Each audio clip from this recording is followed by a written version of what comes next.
Hi everybody, how are you? Learning Auslan is an awesome thing to do. Hands up if you've learnt some Auslan in your life so far. Some of you have. For those of you who don't know Auslan, Auslan is an acronym that represents Australian Sign Language. It's a real language. It has its own grammar, its own structure and its own syntax, just like every other language in the world. The name Australian Sign Language means it belongs to Australia. It's our unique language, a beautiful language. Many people look on Auslan and say, well, that's something just for deaf people. It's just specifically for them. And that is true. It's the language that deaf people use as our natural language. But it's not just for deaf people. Members of their family, their friends and their work colleagues can also use Auslan. People who are keen to learn Auslan can become interpreters and so forth and work within the deaf community. I've seen lots of people in Australia really keen now to learn Auslan because it means they can communicate with people, those people who are deaf, and to form a relationship with them, and those sorts of interactions are then possible. There's been a negative stigma about Auslan and about deaf people in general. And that negativity about Auslan is that it's not considered to be a real language, you know? It's just a communication system that deaf people kind of use as a last resort.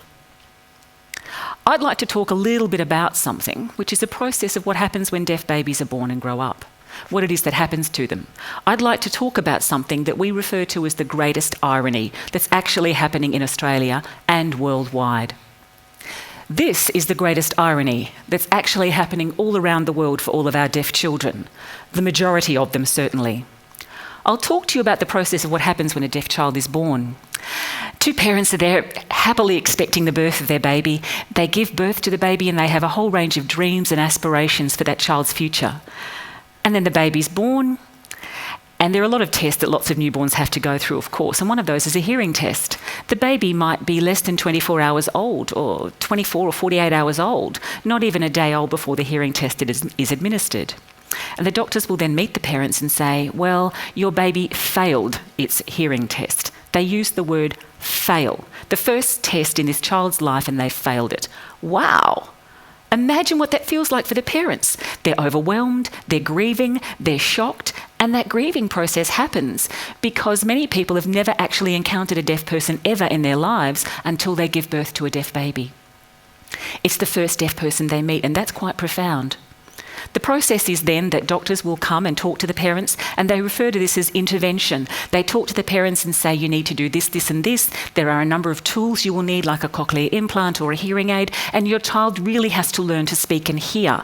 It's the only way that he or she will fit into society. And if they don't do that, they just won't be successful. If they use sign language, well, yeah, it's an option, but it's really not something we'd encourage. Doctors focus on a medical view of deafness. They see the child as a medical problem, something that's broken and needs to be fixed and repaired, and then the problem is solved and they can then join society.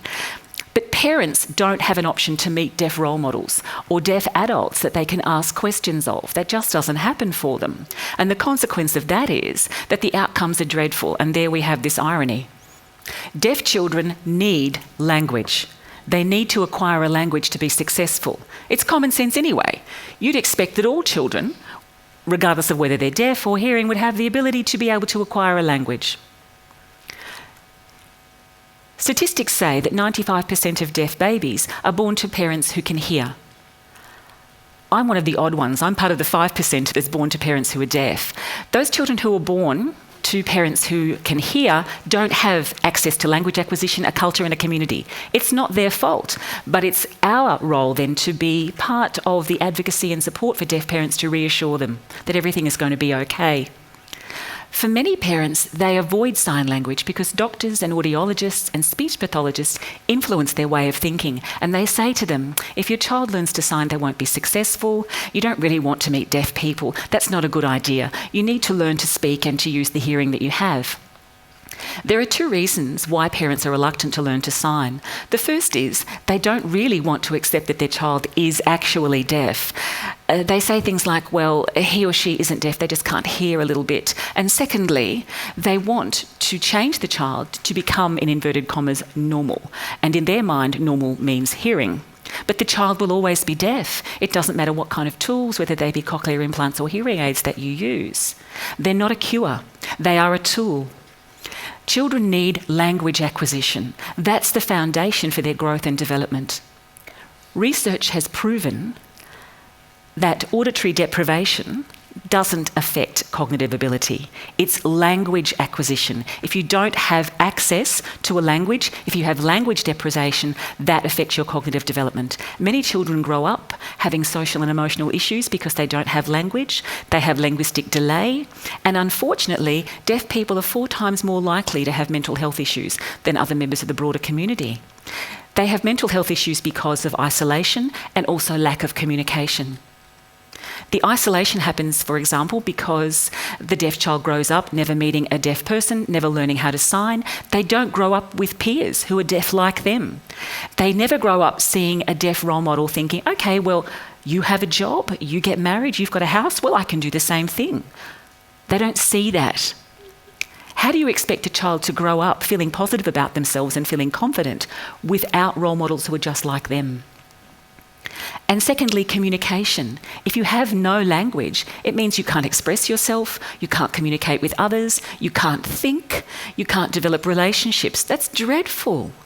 Not being able to communicate is such a profound negative effect for a deaf child who doesn't have access to language.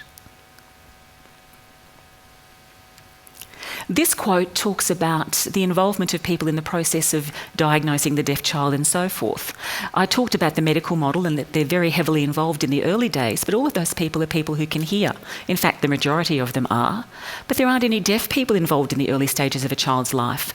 I was born deaf. I'm soon going to marry. I'm still going to be deaf. You know, my partner is deaf. My life experience, my employment and paying off a mortgage happens to me as a deaf person. I'm the one who's the expert. Deaf people know what works and what doesn't. We have to be involved in that process of supporting the parents and supporting the deaf child. In Australia and all over the world, there are many successful deaf people. Successful deaf adult role models who are amazing.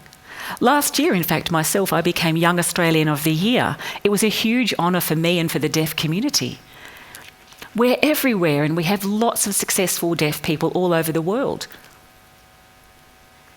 Currently, research on children and paediatricians are saying things like, well, okay, deaf children who have a cochlear implant, who learn to speak or use sign language, it doesn't matter really which one they pick. It's most important to have access to both. My first language was Auslan. I grew up using it from birth. I produced my first sign when I was 9 months old. English is my second language, and now I'm a multilingual person. So research is saying children need to be bilingual. They can be trilingual or multilingual. We know that the more languages that any child learns, the better they are.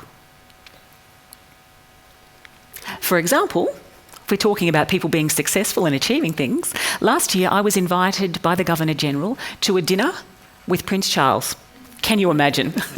I don't know there are many Australian people who can say that they did the same. I was in a photo shoot for Marie Claire. And what about this? I'm in a TV advertisement for Woolworths. All over the country I've been broadcast. We need this for our deaf kids. Deaf people are here. Our deaf children have a right to grow up feeling confident and having good self-esteem as a person. The truth is that society says it's convenient for them rather than focusing on the well-being of the child. They get on with their lives, and if they can modify the deaf child to fit in with them, then it makes their life easier. And they think to themselves, well, if I learn sign language, that's such an effort. I don't really want to do that to communicate with a deaf child. But Australia has signed and ratified the United Nations Convention on the Rights of People with a Disability. Within that convention, there's Article 24, which relates to education. It specifically says that we must encourage sign language and facilitate its use to encourage young deaf children to have a linguistic identity with the deaf community. The Australian government has signed and ratified that convention, and now they're disregarding it. We need to put it back on the table. It's all of our responsibility. It's our social responsibility to make sure that happens. It's our responsibility to recognise, support and facilitate the human rights of deaf children. I'm very fortunate. My human rights have been recognised as I was growing up, but for so many deaf kids, they're denied those rights. Deaf children have a right to know they belong to a beautiful community that has a wonderful culture, a rich history and traditions, and it has a language. To be part of a community where they have people they can go to ask questions, to have role models and to have a support system. We are responsible to make sure that they don't feel like they're lesser or they're inferior than other people just because they can't hear. We need to get rid of that idea. They have a language, they have a community, they have a culture, they have deaf gain, and they are fortunate. We want all of you to be part of our journey, all of you in the audience. You can make the social change happen. So together, you and me and everybody can ensure that this irony I talked about before will no longer happen. And we're going to start that how? Well, I think I'm going to teach you some Auslan. Who's keen? Who wants to learn some signs? Fantastic, that's wonderful. Okay, the first one's hello. Okay, hello. Secondly, how are you? So you place the fingertips of both hands on your chest and then move forward and move out to a fist. So when you say to a deaf person, you can say, hi, how are you? And that will make the deaf person feel really good that you've made the effort to learn their language. The third one's very important. It's challenge, accepted. Challenge, accepted. So today, will you accept your challenge to learn Auslan, our beautiful Australian Sign Language? Yes? Fantastic. Challenge accepted. Thank you very much.